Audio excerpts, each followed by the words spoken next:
किसी ने क्या खूब कहा है कि किस्मत सिर्फ मेहनत करने से बदलती है, बैठकर सोचते रहने से नहीं। नमस्कार, स्वागत है आपका फिफाना हिंदी क्लासेस के यूट्यूब चैनल पर। और आज अपन बात करने जा रहे हैं आने वाले दिनों में होने वाली पटवार की एग्जाम के बारे में।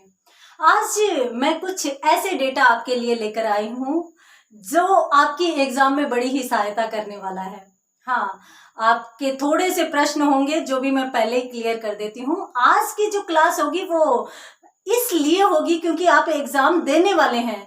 तो एग्जाम जब देने जा रहे हैं तो आपका एग्जाम में टारगेट क्या होना चाहिए, कितने प्रश्न होने चाहिए और कितने मार्क्स आपके आने चाहिए, ताकि आप एग्जाम में आसानी से सेलेक्ट हो सको, या फिर मैं यूं कहूं कि अपने आप को सेफ बना सको। तो उसके लिए मैंने थोड़ी सी मेरिट तैयार की है। हालांकि आपके प्रश्न ये बन रहे होंगे कि अभी तक तो एग्जाम भी नहीं हुई है, तो पेपर का लेवल भी नहीं पता। तो अभी से अपन कैसे डिसाइड कर सकते हैं कि कितने क्वेश्चन वाले अपने आप को सेफ महसूस कर सकते हैं। देखिए, ये जो तैयार किया गया है मैटर, या ये जो मेरिट लिस्ट तैयार की गई है, वो पीछे की होई हुई पटवार की एग्जाम को देखते हुए उसमें जो रिजल्ट रखा गया था, जितनी कट ऑफ मेरिट गई थी, उसके आधार पर, साथ साथ जो टॉपर्स के मार्क्स आए थे उनको भी देखकर, उनसे बात करके, सब तरीके से ये तैयार की गई है। साथ साथ अधीनस्थ बोर्ड जिस प्रकार के पेपर बनाता है और जिस प्रकार का पेपर का लेवल रहता है, उसके अकॉर्डिंग ये कट ऑफ तैयार की गई है। आप ये बात मानकर चलिए कि अधीनस्थ बोर्ड जिस प्रकार से पेपर बनाता है, जो लेवल रहता है, उसके अनुसार ये कट ऑफ है। तो उससे थोड़ा सा इजी या थोड़ा सा और कठिन लेवल आ जाता है तो थोड़ा सा 2-3% का फर्क पड़ सकता है, ज्यादा फर्क इसमें नहीं पड़ने वाला है। तो चलिए देख लेते हैं कि आपको कितना टारगेट लेकर चलना है। मैं आपको कैटेगरी के अनुसार ये मेरिट बताने वाली हूँ, साथ साथ प्रश्न और प्रश्नों के नंबर भी बताने वाली हूँ। आप अपने हिसाब से, आपकी जो कैटेगरी है उसके अकॉर्डिंग आप अपने आप को तैयार रखिए कि मुझे मेरा टारगेट इतना रखना है। और मैं आपको बता देती हूँ कि कुछ चेंजेस भी किए गए हैं भर्ती में भी। पहले जो भर्ती थी वो 4,421 पदों के लिए थी, लेकिन उसमें कुछ पदों की बढ़ोतरी करते हुए 5,378 पद रखे गए हैं। तो इतने पदों के लिए ये वैकेंसी हो रही है। और इस बार जो वैकेंसी होने वाली है उसमें पीछे के अकॉर्डिंग पदों में भी चेंजेस है। बदलाव ये है कि पहले ओबीसी के जो पद थे, पीछे की जो भर्ती हुई थी 2016 में, उससे अब जो होने वाली एग्जाम है उसमें ओबीसी में तो पदों की कमी की गई है और एससी एसटी में पदों की बढ़ोतरी। तो इसलिए ओबीसी में तो मेरिट पहले से ज्यादा जाने की संभावना है, जबकि एससी एसटी थोड़ा सा पीछे आ सकता है। फिर भी अपन अपना टारगेट देख लेते हैं। तो सबसे पहले तो मैं आपको बता देती हूँ कि भर्ती कितनी है वो अपन देख चुके हैं, और उसके अकॉर्डिंग अपन सभी कैटेगरी वाइज कितने मार्क्स का अपने को टारगेट लेकर चलना है, कितने प्रश्न अपने को करने हैं, वो देख लेते हैं। तो अपन एक टेबल बनाएंगे, उसमें अपन सारी चीजें देखेंगे। सबसे पहले तो अपन लेते हैं मेल और जनरल की, जनरल मेल, ठीक है। और इसमें भी अपने को मार्क्स का भी देखना है, मार्क्स का भी देखना है, और इसके साथ साथ क्वेश्चन का भी देखना है, ठीक है, प्रश्नों का भी। और इसमें भी अपन मेल और फीमेल दोनों ले रहे हैं, तो यहां पर अपन ऐसे बना लेते हैं, ये मेल की रहेगी और ये फीमेल की रहेगी। और इसके बाद इसमें भी अपन इसी प्रकार से टेबल बना लेते हैं, ये मेल की रहेगी और इसके बाद ये फीमेल की रहेगी, ठीक है। जनरल कैटेगरी और जनरल के बाद अपन सभी की देख लेते हैं, तो ओबीसी भी देख लेते हैं, इसके साथ साथ ईडब्ल्यूएस को भी ले लेते हैं, ईडब्ल्यूएस, और इसके साथ साथ एससी, एमबीसी, एमबीसी, एससी और एसटी, सभी को ले लेते हैं। अब इसमें देखते हैं अपन सबसे पहले तो जनरल मेल। जनरल मेल के लिए मार्क्स यदि अपन देखें तो आपको 210 मार्क्स चाहिए यदि आप जनरल मेल हैं तो 200 मार्क्स। और 200 मार्क्स के लिए आपको प्रश्न कितने करने हैं, तो मैं आपको बता देती हूं कि आपको 105 से प्लस प्रश्नों का टारगेट रखना है अपने आप को सेफ बनाने के लिए।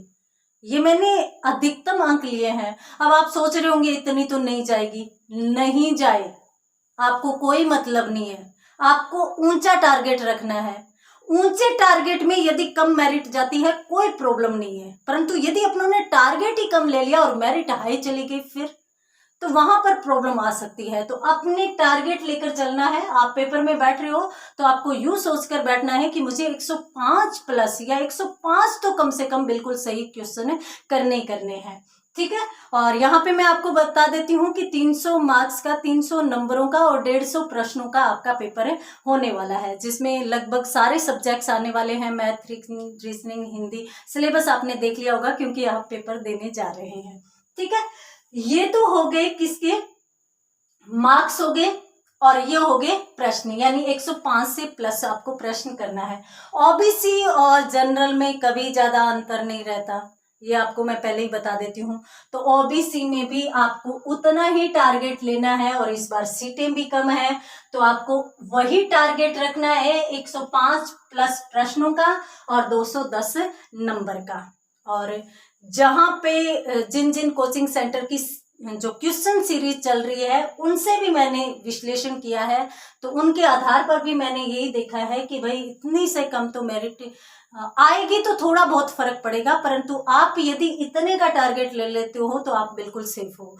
उसके बाद अपन बात करते हैं EWS की। तो EWS में जो 200 नंबर और 100 प्लस क्वेश्चन, तो 200 मार्क्स आपके होने चाहिए और 100 प्लस आपके क्वेश्चन सही होने चाहिए। उसके बाद अपन बात करते हैं एमबीसी की। तो एमबीसी 190 है, 190 मार्क्स आपके आने चाहिए और 95 प्लस आपके क्वेश्चन सही होने चाहिए। यदि आप क्वेश्चन का टारगेट लेते हो तो ये देख लीजिए मार्क्स अपने आप आते रहेंगे।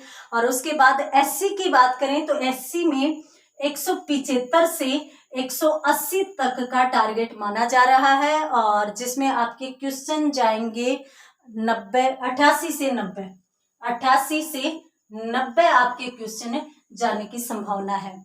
और उसके बाद यदि अपन एसटी की बात करें तो एसटी में आपके 160 से 170 तक मेरिट जाने की संभावना है, और उसमें आपके 80 से 85 प्लस क्वेश्चन जाने चाहिए। ये तो रहा आपका मेल का। ठीक है। अब अपन देख लेते हैं फीमेल का आंकड़ा क्या रहेगा, संभावित कट ऑफ क्या जा सकती है। तो उसमें यदि अपन देखें तो फीमेल में यदि जनरल की बात करें तो मार्क्स की यदि अपन बात करते हैं तो 185 यहाँ पर माना जा रहा है। लगभग ज्यादा नहीं अंतर है, तो थोड़ा बहुत ही अंतर है। जनरल में 185 और यहाँ पर आप कम से कम 93 प्लस आप प्रश्नों का टारगेट लेकर चले। उसके बाद अपन बात करते हैं ओबीसी की। तो ओबीसी में 180 और 90 का टारगेट माना जा रहा है। 90 प्रश्न आपके कम से कम सही होने चाहिए। आप टारगेट लेकर चलिए कि 90 से प्लस मुझे जाना ही जाना है। उसके बाद यदि अपन बात करें ईडब्ल्यूएस की, तो ईडब्ल्यूएस में आपकी 170 और 85 मानी जा रही है। 170 और 85 ये डेटा आपकी बड़ी हेल्प करेंगे एग्जाम करते समय। आप देख लीजिएगा लेवल कैसा है।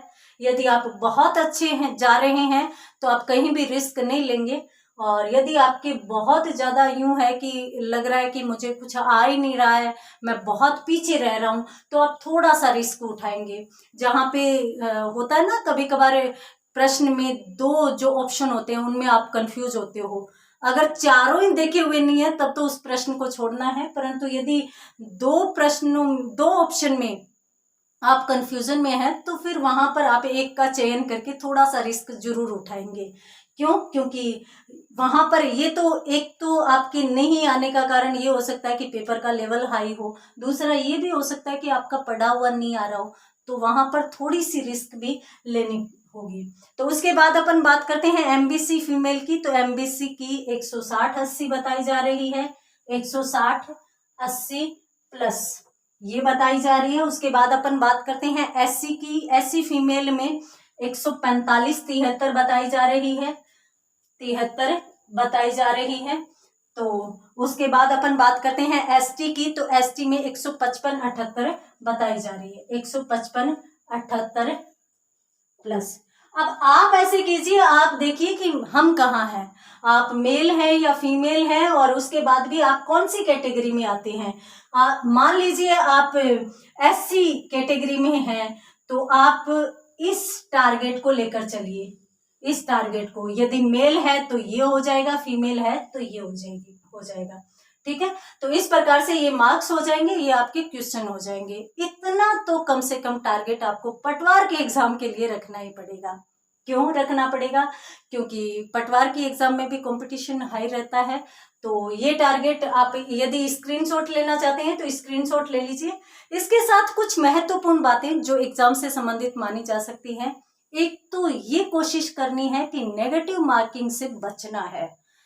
कोशिश कीजिए कि कम प्रश्न करें। हो सकता है कि पेपर हाई लेवल का हो तो आपको आ नहीं रहे हो, तो वहां पर आप ऐसे कीजिए कि कम प्रश्न करें पर नेगेटिव न करें।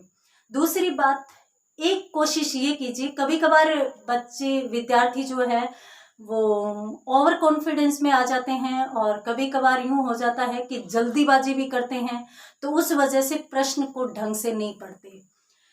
पेपर में एक चीज बहुत ज्यादा मैटर करती है कि ये इतना ज्यादा मैटर नहीं करता कि आपको इस पेपर में कितना आ रहा है, जितना वो मैटर करता है कि जितना आपको आ रहा है उसमें से कम आप गलत नहीं करें। तो आप कोशिश कीजिए कि प्रश्न को आप टाइम के अनुसार कम से कम 2 बार पढ़ें, 2 बार पढ़कर आप उत्तर का चयन करें। और इसके साथ साथ मैं यूं भी कहना चाहूंगी कि अपने आप में कॉन्फिडेंस रखिए। आत्मविश्वास एक बहुत बड़ा साथी माना जाता है अभ्यर्थी का। जिस प्रकार से यूं कहा जाता है ना कि परिश्रम एक विद्यार्थी का गहना होता है, उसी प्रकार से आत्मविश्वास एक सबसे बड़ा साथी होता है। अपना ख्याल रखिए, अपनी हेल्थ सही रखिए, अपना ध्यान रखिए, और इसके साथ साथ मेहनत कीजिए, परंतु आत्मविश्वास के साथ आपकी सफलता को कोई नहीं रोक पाएगा। All the best for exam. धन्यवाद।